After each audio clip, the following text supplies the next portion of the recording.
La seconde épître aux Corinthiens, chapitre 8. Par ailleurs, frères et sœurs, nous vous faisons connaître la grâce que Dieu a accordée aux églises de la Macédoine.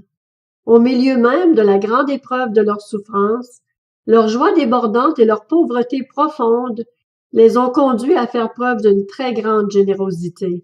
Je l'atteste, ils ont donné volontairement selon leurs moyens, et même au-delà de leurs moyens, et c'est avec beaucoup d'insistance qu'ils nous ont demandé la grâce de prendre part à ce service en faveur des saints.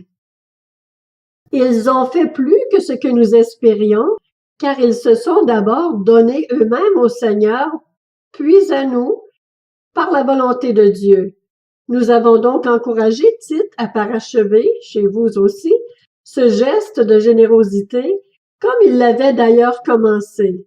De votre côté, vous avez tout en abondance, la foi, la parole, la connaissance, le zèle à tout point de vue et l'amour pour nous.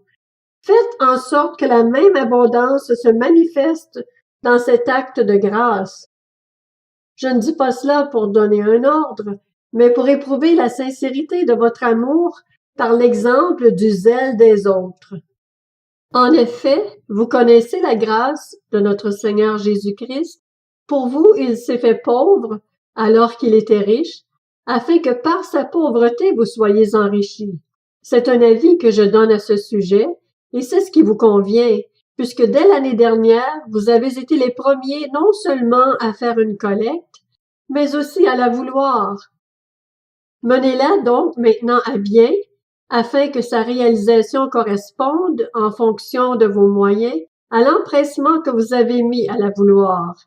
Quand la bonne volonté existe, on est bien accueilli en fonction de ce que l'on a et non de ce que l'on n'a pas. En effet, il ne s'agit pas de vous exposer à la détresse pour en soulager d'autres, mais de suivre un principe d'égalité.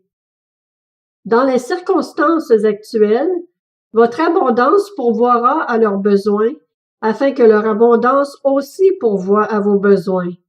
C'est ainsi qu'il y aura égalité, conformément à ce qui est écrit. Celui qui avait ramassé beaucoup n'avait rien de trop, et celui qui avait ramassé peu ne manquait de rien. Que Dieu soit remercié, lui qui a mis dans le cœur de Tite le même zèle pour vous. En effet, il a accepté notre demande, et c'est même avec un nouveau zèle et de son plein gré qu'il part chez vous. Nous envoyons avec lui le frère dont toutes les églises font l'éloge pour son annonce de l'Évangile. Il a de plus été choisi par les églises pour être notre compagnon de voyage dans ce geste de générosité que nous accomplissons à la gloire du Seigneur lui-même et en témoignage de notre bonne volonté. Nous voulons, en effet, éviter qu'on nous critique au sujet de la forte somme dont nous avons la charge, car nous recherchons ce qui est bien, non seulement devant le Seigneur, mais aussi devant les hommes.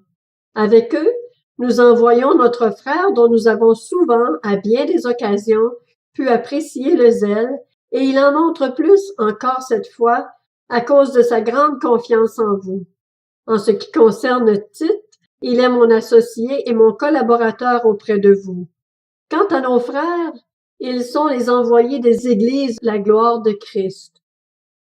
À la vue des églises, donnez-leur donc la preuve de votre amour et montrez-leur que nous avons raison d'être fiers de vous.